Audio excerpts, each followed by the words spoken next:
Hey, what's up guys? This is Anthony from Anthony's Customs, and for this review we are looking at the DC Collectibles Two-Face, or Harvey Dent. Now this is from the second series, not the first series, hence the even more exaggerated proportions and the slightly less realistic design of the features of the face. So this is not my ideal version of Harvey Dent, but it's not bad overall, and I think I'll probably like if they do the original version a little bit better, but this one we might as well take a look at it since we have it. He stands at about just shy of 6 1/4 inches tall to the top of his little hair thing up here, and he has almost no paint on him, as most of these figures have been. Mostly plain. He has white paint in some places, which seems odd because he should have been molded in white and then painted black, but they didn't do that. So as you can guess, some of the white paint does not look good, especially like right here on his tie, where it's kind of important to look good. Right in the center of his chest, there's a big smudge, which I'm getting tired of buying figures that are marketed as collectibles and then they come with really crappy paint applications or glued on fingers like with Mr. Freeze, or chunks missing of the tie like this. It's just getting irritating. Why are these companies not doing better? That's what I'm asking. Anyway, let's look at the figure. He does look fairly accurate to the show, so I'm okay with that. Sculpt-wise is fine. I don't mind the proportions. That's what he's supposed to look like. We'll go over his accessories in a minute. First off, the Two-Face paint app looks okay. They did put the black around his lip and they painted his teeth and his eyes and everything. So, I mean, it looks good. It's just not great. It looks a little bit cheap, especially like the hairline. Come on. Come on. It could be so much better. At least the line down the middle is fairly even, fairly clean, so that's a good thing. It's going to look fine on a shelf. It's just not a great piece overall. So the head is on a ball peg. It moves a little bit side to side, and then of course you can rotate it, looking up and down just a little bit, almost nothing. Shoulders, that's as far out as it's going to go. It's okay. Just like the other figures, even though this is a softer plastic, you still can't get the arm to come straight out. Whoops. So that's going to limit the posing options a little bit. And then they put this cut joint, the cut part of the elbow, at an angle again. It's not nearly as bad as Mr. Freeze. You can get his arm up a little bit. But the way they put that angled piece in there, for no reason at all, it keeps his arm from working properly. Why would they do that? You have to bring it out to the side to bring it up all the way. And even then, the joint doesn't go any farther than that. Why can't they just make the articulation work? They're putting it in there. All they have to do is sculpt it a little bit differently. And these aren't reused sculpts. These are new sculpts. So why can't they just sculpt it the way it should be sculpted? I don't get it. I don't get it. It's frustrating because it should be so much better and it wouldn't even cost them any more money. I don't get it, guys. Anyway, he's got swivels in his wrists because his hands just peg in, no hinges or anything. Of course, we have a blue hand here and the normal hand here. This hand is the one that he comes with in the package. It has the coin in it. The coin is not an accessory. So if you wanted to have him like flipping the coin or something, you cannot do that, unfortunately.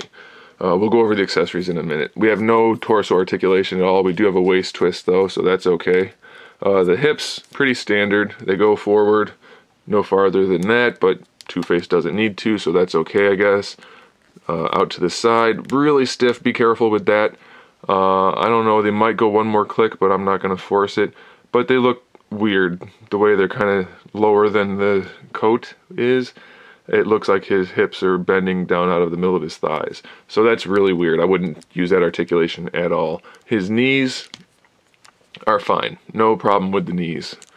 And then for the ankle, all we get is a swivel, which I don't really like. They could have at least put a hinge in, because now the rest of the articulation on the leg is useless. Because as soon as you pose anything, just like the old 90s figures, you cannot use his feet anymore since there's no articulation. Unless you're going to just have him standing on like a step or something, that's all he can do. So because of the ankles not having any articulation really, the rest of the leg articulation is pointless.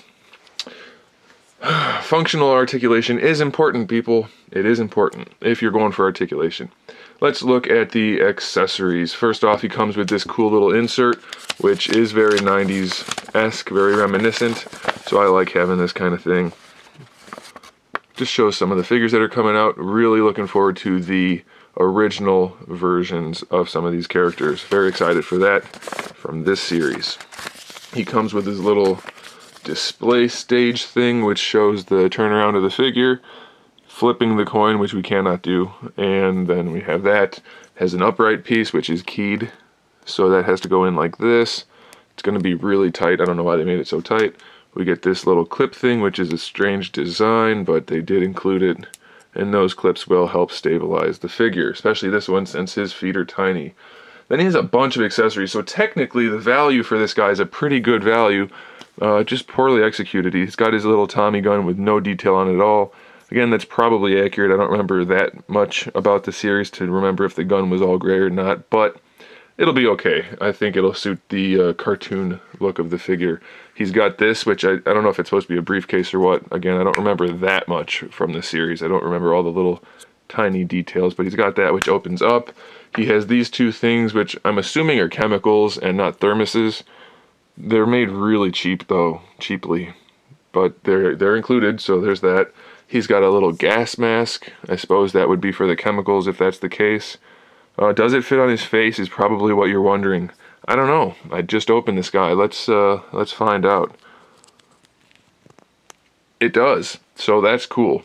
I'm glad they at least did that. He does have a pistol. Really, really limited detail on that pistol.